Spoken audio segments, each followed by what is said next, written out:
Hello, and welcome to the Wild Blue Podcast, perspectives on aviation lives, lifestyles, and business.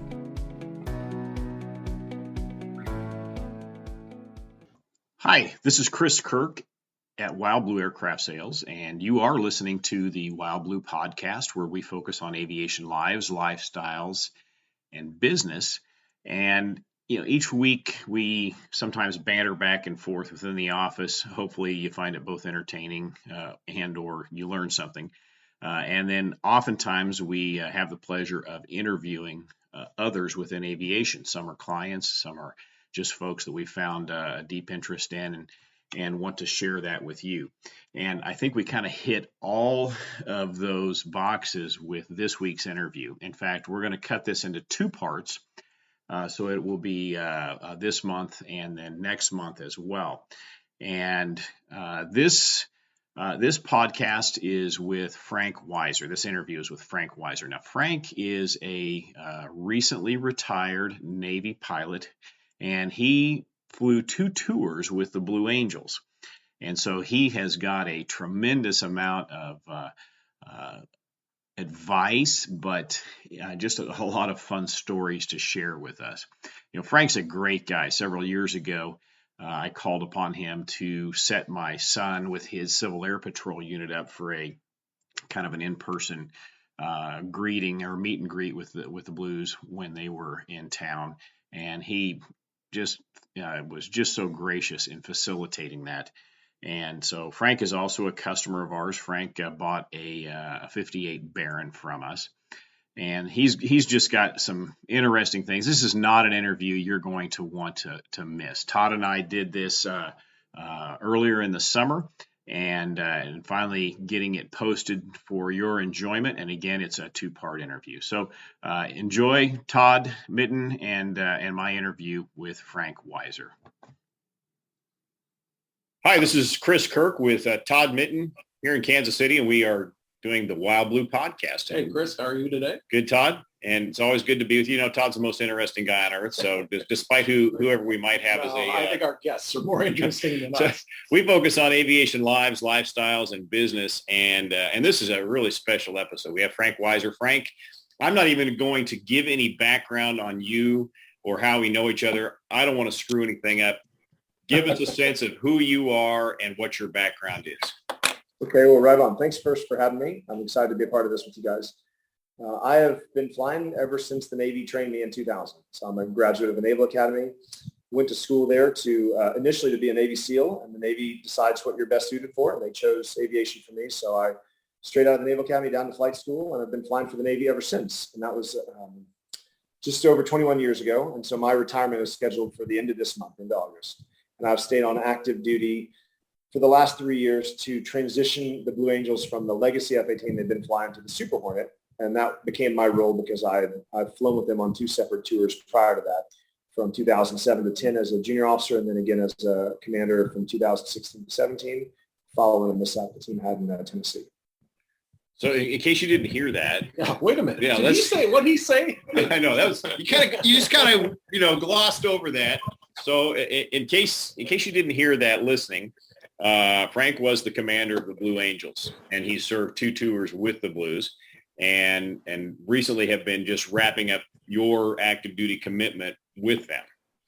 So I wasn't actually the commander of them. I was a commander on the team, just in rank alone. Now the okay, gotcha. Had been a lifelong friend of mine, and I came back as that rank because the opposing solo pilot crashed at an air show in Smyrna, Tennessee. Right. And so the challenge the Blue Angels have is if something like that happens, whether it's a medical issue or a mishap, whatever the case might be, it always takes too long to train up someone new. The training sequence for us is somewhere close to 5 months for new pilots.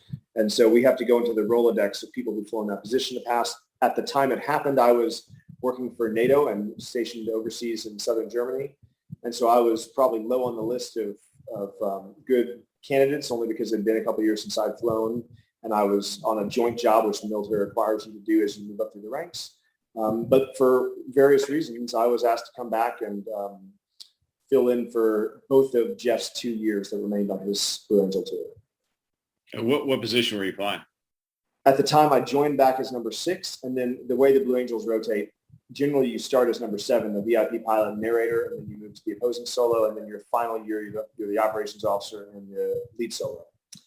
And so the lead solo is training the opposing solo, so it would be hard to have 2 students essentially the following year. So generally 6 becomes 5. I just cannot imagine. I mean, having spent a little time around air show related stuff, very minor compared to anything what you've done, but I can't imagine that the way you guys, as hard as you got to work every flight and how you brief, debrief, do it all again tomorrow, fly it, all the keeping up the positive image. How was that to come back? You had to, when you were done with that, there had to be a level, the first time, there had to be a level of like, wow, man, that was great. I don't want to do that again. That was fun.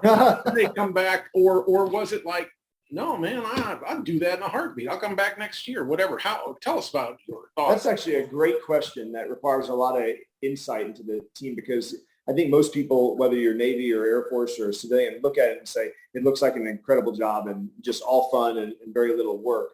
But once you join, it's actually a lot more work than you think. And I probably had some of the standard misconceptions. I figured it was an incredibly arrogant group. And I figured they were cowboys in the sky. And I figured that it was just a hour-long flat-hatting adventure in an F-18. And I actually went to my first, I'd say, interview, but really we do these weekends where you get to know the team and a chance to determine if you kind of gel well with each other. And I kind of said to my wife, I said, I'm going to go meet everybody, but if it's what I think it's going to be, then maybe we say we tried it, but we go our separate ways. And I was blown away right away that the team was incredibly nice and kind and generous to me as just an applicant, and that they took the flying far more seriously than I imagined, and then came to learn that it was, obviously, we will say things like everything revolves around the demonstration, meaning every good team first starts with a good demonstration, and then all good things come from that. So the flying is paramount and becomes the singular most important aspect of what we do. And then, like you mentioned, it is, you find there that it's not necessarily about the air show. The air show is just a mechanism or a means of giving you the credibility to speak about your service. What I mean by that is if I just walked around in a green flight suit, I wouldn't have an opportunity to really intermingle with young men and women and tell them about what I do. And if I had a blue flight suit on that's skin tight, maybe they look at you for a second and think you're a circus performer. But if they've just seen you fly a 45-minute air show and do things they didn't think were possible in an airplane, and they watch you climb out and come over to them and sign a Blue Angel hat or talk to them about why you really love serving, it all of a sudden gives you the credibility to have these conversations and to explain to them not just that none of us joined the Navy to fly blue airplanes. You joined the Navy to support men and women on the ground in combat. And it's just one unique way to continue serving in between those tours. You can't have someone stationed on aircraft carrier for 20 straight years. It's just not feasible for a lot of reasons. So on our short tours, it's one of those opportunities. And so for that reason alone, you feel very proud to represent your service, but also you take the responsibility very seriously. That's some great insight. And I do know from personal contact for a lot of years of flying air shows, as I've mentioned to you before, we dropped the leapfrogs a lot, another Navy parachute demonstration team. And so I had interaction, sat in briefings or whatever, saw you guys a lot. And you did the air show up in St. Joe, Missouri in the past. I mean, the Blue Angels, not necessarily you, but although I think you were there maybe. I was there for that, yeah. Yeah. And that's exactly true. I mean, these guys are really good guys. I mean, for what they do, the skill level and the concentration, all that, yet they're step out of the jet. Yeah. They were happy to talk to anybody, even if you were a lowly navigator like me, man. I tell you what, I have nothing but the highest of respect for what you guys do. And I always, to be honest, easily my favorite demonstration. Oh yeah. Yeah. And Todd and I are both Air Force guys. But, Frank, you said something there, and I just want to kind of echo this because you were kind enough a couple of years ago, it's about 2 years ago or 3, it's freaking hottest air show I've ever been to up in St. Joe's. It was miserable. I mean, it was miserable. People were falling, left and right. So you had set up a thing for my son's Civil Air Patrol group to go up and get to meet the team members and everything. So here these guys are standing outside their jets. We're standing in this line that's kind of segregated from the rest of the show. It's no kidding 103, and it's like 95% humidity. It was awful. But, there they are, looking sharp, got the hats on, the whole 9 yards. And they were just as gracious as they could be to try to, work a group of 15 or 20 people into getting a picture and getting to talk to them a little bit. So it was a great experience. And I hope I thanked you before, but I want to thank you again for that, because that was really neat. But it did demonstrate exactly what you're talking about. It's funny with those pictures. We do that for very close family and friends following Friday and Saturday performances and practices. It always felt to me a little bit like the Christmas Story, when the poor kid climbs up the stairs and then he sees Santa and they foot in the face and he's down the slide, because we rush people through that. But of course, that's never the intent. Especially when it's our friends come up, you'd love to hug them and hang out with them and show them around the airplane and all that. But then what follows that is a 2-hour debrief, and what follows that is a 2-hour event with the air show.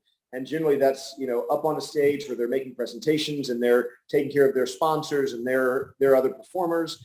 And generally they're having to wait for the Blues to make it because they want to introduce the team. So you always have these timelines. And that's kind of what I was speaking to earlier, is when I would ask our new check-ins and say, you've now been a part of this team for 6 months, but now you're actually traveling with us. What do you think about it? And to a person would say, it's a lot busier than I thought. And we get to fly a lot. You might fly 400 or 500 hours a year, but it is not a team where you have any other activities going on. You give up all hobbies, your family, to some degree, you give up your family, except for the nights and the mornings. If they pay to travel at their own expense to come to the shows, it's just a really busy time. And you might work on a Saturday or Sunday, something like 8 or 10 hours to log a 0.5. And literally you'll go in at 11:30 or 12 and you won't come back until 8 or 9 at night. And you've flown a flat show because the weather mandated a flat show, and you put a 0.5 in your logbook, and you spent all day on the weekend. And the flying is really challenging, but it's not a way to get flight time fast, that's for sure. Every Saturday and Sunday almost during air show season, there's hardly a break, is there? I bet. No, we would generally we would take a break at Easter weekend and a break in August, and that would be it for the team. And then following the mishap and the desire to have a little bit more rest, I think we'll take maybe 2 more weekends off. But those weeks become busy because then you're home and you're still flying every day, but you're home. So it's a bit of a blessing and a curse to some degree. What gave you that? You mentioned the first time you were thinking about joining. I mean, I understand you're a fighter pilot. Every fighter pilot has to have a level of confidence that's beyond the norm. But what gave you the confidence originally when you went to sort of rush the team, so to speak, that you might be a fit for this? I actually didn't put as much thought into it, perhaps, as you already have. I've flown F-18s off aircraft carriers, and I firmly believe that if you can fly off aircraft carriers day and night, especially at night, and support the men and women on the ground in combat, then for sure you can fly an air show. We generally refer to your most intense minutes or seconds as a Navy pilot are landing on an aircraft carrier at night. And so, that's a case where your focus is so laser-like and so uninterrupted on anything else. You're not at half a mile or on short final thinking about what's for dinner or what you got going on in your life, or you got to do this or that. And so I would equate that level of concentration of focus to the air show and almost the entire air show. You might have a few seconds for what we call a shake it out. You're behind the crowd. They can't see you. You're in a slightly relaxed formation, but still a formation far tighter than anything you'd fly in the fleet. And you have just a mental and a physical break for 3 seconds. But the rest of the time, it's very, very focused. And what the crowd generally sees for the maneuvers are the easy part. It's what you do getting set up for the next maneuver. Generally speaking, the high aspect rendezvous that have to happen. I mean, that's the case where you've been in front of the crowd for a maneuver as a solo pilot, and you're rejoining the diamond for the next maneuver. And it is a 180-degree angle off, 7.5 G rendezvous. And if you make even a minor mistake, you're not going to make that rendezvous. And then here you are. It's really easy as the crowd to tell that you didn't make it because there are 4 airplanes really tight and there you're not. And so it's all, I always equated it to like having the stage, open and you're sitting there with your pants down going, uh-oh. And you don't want to be caught like that. So those rendezvous can be very, not just challenging, but also nerve-wracking too. So that level of focus was more than I expected, to answer your original question. I didn't anticipate the air show being as challenging to fly as it is and as intense. Do you guys debrief a lot of that, especially those mistakes? Everything. The brief will take an hour. The debrief almost always is 2 hours. And you'll go through, what we do is we'll have certain aircraft can use their heads-up display debrief tools more than the rest. If you're a wingman, maybe flying the left or right wing, it's not really important what you're seeing straight in front of you, because you're always looking left or right. For 5 and 6, and certainly for number 1, it definitely matters what you're seeing straight ahead, because that profile very much matters. But then what we use more than anything is a camera that is filmed by one of our crew at center point. And so it doesn't really matter. I could come back to debrief and say, well, that's not what I saw, but it really doesn't matter, because it's what the crowd sees that matters. And so we'll do everything. We'll debrief ourselves off what the crowd sees, not what we see. Okay. So for the novices that haven't flown an air show before, when you guys do the high-speed passes in opposing directions, and you are usually doing, I don't know, is it an aileron roll, show center, or something like that? Sure. What kind of offset do you have? When we start, the very first time we practice, generally is 5 will set the line, meaning 5 is predictable on altitude, on a heading. And we'll almost always, our best air shows have a runway as the show line. The FAA requirement for a Cat 1 performer, which means us, a high-speed performer, is 1,500 feet. That's waiverable down to 1,200 feet from the crowd if there's a natural show line, meaning a runway or a road. But generally, we're at 1,500 feet. And generally, runways, if you're on a military field, they're almost always 200 feet. Civilian fields, you'll generally get a 150-foot runway. With some small exceptions, you're down to 100 feet maybe. And so when we start training, generally 5 will be on the inboard edge of the runway and 6 will be on the outboard edge. One of the things you do, and then like you said, it'll be an aileron roll into each other. And so one of the things we do before we ever oppose each other is number 6 will be learning how to roll his aircraft in a 0G roll, meaning there's no lateral displacement. Because what would happen is if you're in level flight, you're still at 1G. And if you push your stick all the way over to the left, even if you attain 0G at some point during that roll, the point when you're transitioning from level flight to that roll, you have some positive G there. And so your aircraft would definitely, if you just flew over a runway on the runway center line and tried an aileron roll, as you rolled out, you'd probably see that you've shifted or transitioned slightly left, assuming you're doing a left roll. And Navy pilots can generally only turn left. So we stick with that as a rule of thumb. But there's a trick to rolling that aircraft around its own axis. And it's very counterintuitive to what we've always done. So we'll spend 20 or 30 sorties practicing that exact thing, where 5 flies directly below 6. And then it's very obvious if 6 moves, or whether they're full 360-degree roll, whether it's a 90-degree roll to a knife edge, whether it's a roll to inverted where you hold it, that sort of thing. We'll train for a long time to make sure you're doing that. And then once we oppose each other, even if you're only 200 feet apart, you're not having positive G into one another. But by the time we're ready for show season, you're generally to half that separation. And then certainly by the end of the season, we try to methodically, as we get more and more comfortable with each other's tendencies and trends, we get closer and closer. The closer you are at the cross, the easier it is to make it appear that you're exactly nose to nose, because the crowd is looking up. And if the lead aircraft, the closest one, is 200 feet, well, the next one has to be about 213 feet if you're 100 feet apart. And that gives you the impression through the angle of your eye looking up that it's beat. Right. And so there's a lot of optical illusions kind of going on there. If we're really high, then the outboard aircraft has to be incredibly high. And it's trigonometry in an aviation sense for us to do that. So the closer you get, the easier it is to have a nice hit.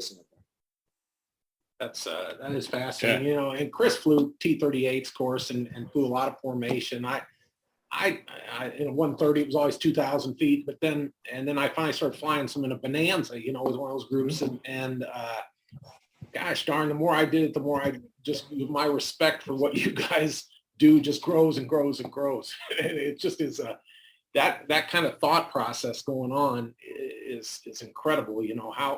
And so how do you roll it around? So we call it a yug, meaning you take the stick and you pull the stick back a fraction of an inch. And pulling it back doesn't really matter. It's what happens after that. So it's a really quick yug, meaning you pull it back almost as fast as you can to get so fast that there's no displacement at all. But what really happens next is you push the stick forward to counter the aft stick. And in pushing it forward, you can achieve 0G. Mm-hmm. And so right as you achieve 0G, then you go into your roll. So if you watch the aircraft from the side, if we did it right, you wouldn't really see any displacement up or down at all, because before the aircraft has a chance to respond by climbing, you've already pushed it back. But in pushing it back, you achieve 0G, and then you go straight into your roll. And so that generally does the trick for us. You're in 0G as you start your roll instead of 1G as you start your roll. Huh. Yeah, that's neat. You know what? At the at Oshkosh, Todd and I were up there last week. So whenever this airs, we're actually recording this here in early August of 2021. But Todd and I were up at Oshkosh last week, and there was a long easy that was doing a show, and you know the I guess it'd be the aspect ratio. The wing length as compared to the fuselage is so out of balance to most airplanes. I think I was putting on a pretty good show, but because of of that ratio, I was watching him and I could see him making the most minor of changes of corrections on that. And after a while, frankly, it kind of started driving me nuts because, it's like, and most people probably didn't see it, but you could really tell that he was just trying to get it just right. But gosh, when those wings are so much longer than the fuselage, you can just see the slightest little variation in what they're doing. For sure. Yeah, it's more noticeable, right? No doubt. Yeah. So I'm going to admit that really one of my also favorite parts of the whole Blue Angels show, and I actually have a recording. I took my iPhone out and recorded this one, and I have it. That when you guys taxi out in the last, and of course the narrator's doing a great job explaining everything, but when they go in cockpit and do that little litany that they go through, trim is set, boss, and he runs through the winds are, that's a crosswind from the left, and then presumably the commander, I'm not sure, I guess lead is right, running through the little litany there on trim is set and whatever. Gosh darn it, I get goosebumps just thinking. I love that. That's kind of that's cool to hear. You never know. In the cockpit, it's always quite different. So you never know if people are listening or not. But yeah, we bring people inside. We bring the crowd inside the cockpit a few times during the show, and that's cool that you're able to hear it and appreciate it. That's a highlight for me. And we don't fly with checklists. That's an important one. Everything is memorized. All the checklist items, whether it's a maneuver checklist or just a general takeoff landing kind of checklist, is memorized, and they're all done with the set rhythm and connotation. So you develop some muscle memory and some habit patterns there. So the only way you get yourself in trouble is if you get yourself out. That's true in all of aviation. If you ever have to deviate from the checklist, you almost have to go back and start the whole thing over just to make sure you haven't missed something. And right. So we do the same thing. Yeah, it's the most minor of little things that get you in trouble. Mm-hmm. Yeah, for sure. Thanks for listening to the Wild Blue Podcast. Find us online at flywildblue.com. And don't forget to subscribe and share.